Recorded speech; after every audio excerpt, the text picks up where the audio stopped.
Welcome to another deep dive. Great to be back. Today, we're cracking open some really interesting ancient texts you've shared. These are excerpts from the Dhammapada commentary. That's right. And we're aiming to get straight to the source, pull out those core insights about, well, what spiritual attainment actually looks like. And it seems these texts use some, let's say, vivid language, surprising allegories even. Definitely. They challenge a lot of our usual ideas about wisdom, age, freedom. And our guide for this is a monk named Lakuṇṭakabhaddiyattheravatthu. Okay, Lakuṇṭakabhaddiyattheravatthu. So our mission here is to unpack two specific stories about him. Stories where the Buddha uses these incidents to teach some really profound lessons. Lessons that redefine what an elder is and also what it really means to, I guess, overcome the big obstacles to inner peace. Expect some twists. These allegories are quite something. All right, let's dive in. Where does the first story start? Okay, so the setting is the Jetavana monastery. A really significant place in these texts, pops up all the time. Yeah, lots happened there. Exactly. The Buddha's there, and so is this elder we mentioned, Lakuṇṭakabhaddiya Thera. Now, the source makes a point of saying he was exceedingly small. Physically small. Right. Not an imposing figure, physically speaking. So the setup is this.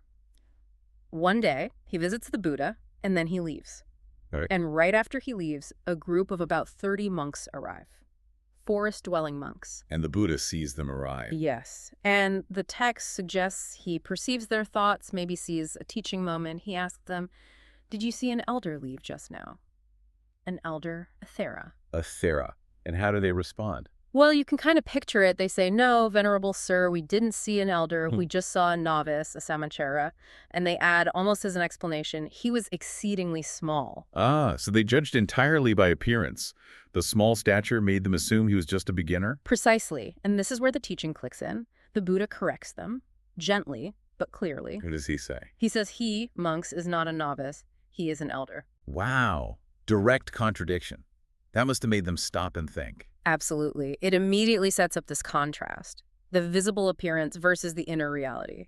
What truly makes someone an elder? It's obviously not about height or age alone. So the Buddha explains this further. He does. He gives them two verses. The first one really gets straight to the point. Okay, what's the first verse? Not because of gray hair is one an elder. His age may be ripe, but he is called vainly old. Vainly old. That's quite a phrase. What does that imply? Well, the commentary unpacks it. Ripe age, parapakavayo, that's just being physically old, grown up. The years have The standard definition of old. Right. But vainly old, Mogajuna, that's the kicker. Yeah. It means your age is ripe, you have the years, but you're empty inside. You lack the qualities that define a true elder. So it's like age without wisdom, time served, but no inner development. Exactly. An empty old age. Measured by the calendar, but hollow in terms of spiritual substance. So society might look at gray hair and say elder, but the Buddha's saying, hold on, that's not the real measure. Not at all. Which leads directly to the second verse, the crucial one. It defines what does make an elder. Let's hear it. In whom there is truth and dharma, non-violence, self-restraint, taming that wise one, having spit out defilements, is truly called an elder. Okay, that's packed. We need to break that down. Truth and dharma. Right. The commentary links truth sakanyika to understanding the four kinds of truth. Realized knowledge. Which is basically the Four Noble Truths, understood deeply, not just intellectually. Yes, implicitly.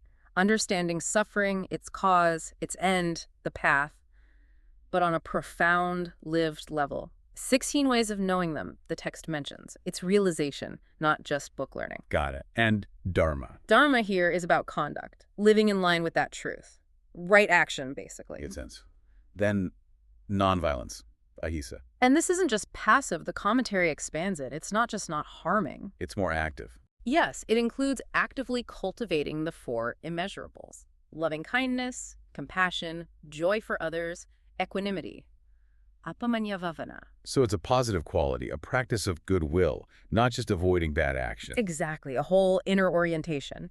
Then you have self-restraint and taming, sanyamodamo. What does that point to?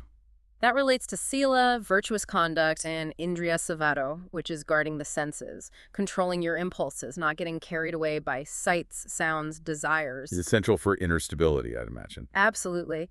And then this very graphic phrase, having spit out defilements, ventamalo. Yes, spit out. What are defilements here, and what does spitting them out mean? Defilements, malo, are the mental pollutants, greed, hatred, delusion, all those things that cloud the mind. The bad stuff. Right. And spitting them out means they've been completely expelled, removed. How? Through maganya, the knowledge gained on the path to liberation, particularly the highest path knowledge, that of an arahant. Like getting rid of poison. A complete purification. A very strong image, yes. Yeah. And the wise one, Diro. What's that quality? That means someone with firm wisdom, stable understanding, dita sampano. It's not just cleverness, it's deep, unwavering insight. Based on that realization we talked about earlier. Exactly. So putting it all together, the term elder, the rati, isn't about age or appearance. It's about possessing these qualities. Truth, right conduct, active nonviolence, self-mastery, wisdom, and being purified of defilements. Those are the things that create steadfastness, firmness. That's the real elder. Lakuṇṭakabhaddiya, despite being small, clearly embodied these. It's complete reframing. Forget the outside, look inside. That's incredibly powerful. And it clearly resonated. The source says those 30 monks who heard this, they all attained arahantship right then and there. Just from hearing that clarification, wow, it opened their eyes. It shifted their whole perspective on what truly matters on the path. Okay, so that's the first story, redefining the elder. But the second story involving him, it sounds even more provocative. It definitely uses language that grabs your attention. Same location, Jetavana. The Buddha's resting during the day. Monks are around. And Lakuṇṭakabhaddiya walks past again. He does. And the Buddha, again perceiving the thoughts of the monks, watching this small elder, says something truly shocking. What did he say? He says, look, monks, this monk, having killed mother and father, goes without sorrow. Whoa. Okay. Killing mother and father, that's one of the heaviest karmic offenses imaginable. Exactly. Patricide and matricide are considered anantarika kama, acts with immediate, terrible results. So the monks were, understandably, completely bewildered. I bet, looking at each other like, did he really just say that? Right. They questioned him like, Venerable Sir, what could you possibly mean? They needed clarification. Fast. And the Buddha confirms, yes, I said it, but I'm speaking allegorically. He then uses a verse to explain the hidden meaning. An allegory. Okay, that makes more sense. What's the verse? The first version the source gives is, having killed mother and father, and 2 kingly kshatriyas, having killed the kingdom with its retinue, a Brahmin goes without sorrow. Okay, still sounds intense. Let's decode this. Mother and father. What do they represent here? According to the commentary, mother stands for craving. Tancha. Craving. Why mother? Because craving is what gives birth to beings in the cycle of existence, the 3 realms. It's the generative force behind our repeated suffering. Ah, okay. Craving is the womb of suffering. That's potent. And the father. The father represents conceit, specifically the I am conceit, as mimana. The sense of self. Yes, that deep-seated feeling of I exist as a separate entity. The commentary links it to external identity, like defining yourself by your lineage or status.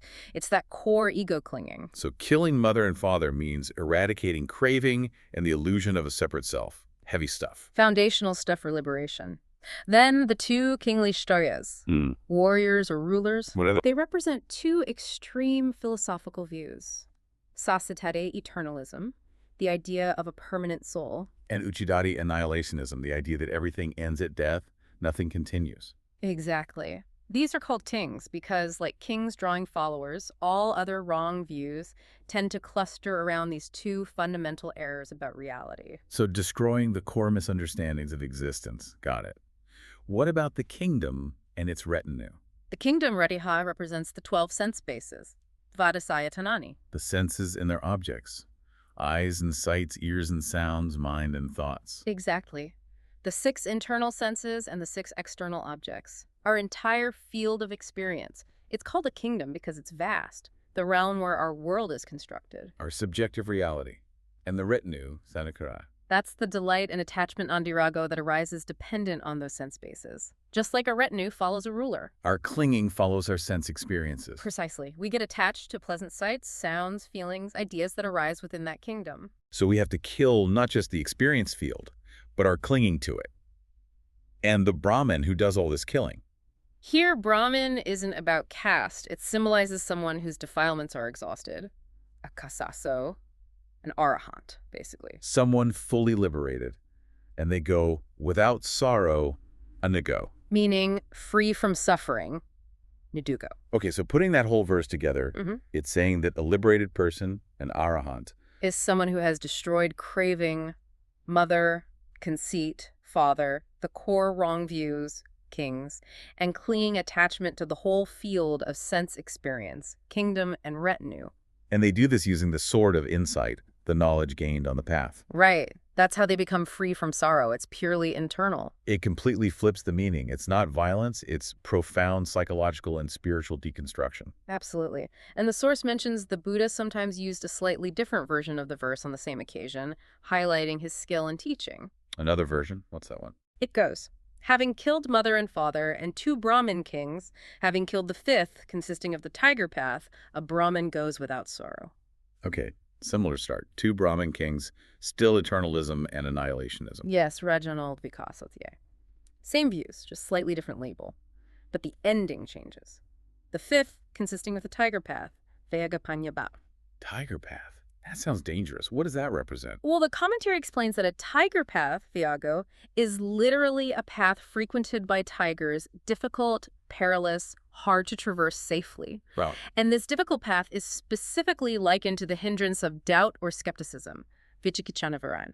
Ah, doubt makes the spiritual path feel dangerous and uncertain, like walking where tigers might be. Exactly. Doubt paralyzes you, obscures the way. It's a major obstacle. So the 5th, consisting of the tiger path, does that mean doubt is the 5th thing killed? It refers to the whole group of the 5 hindrances, Nivartanchakath, sensory desire, ill will, sloth and torpor, restlessness and worry. And doubt. Right, and doubt is highlighted here as the tiger path, perhaps the most treacherous or immobilizing of the 5.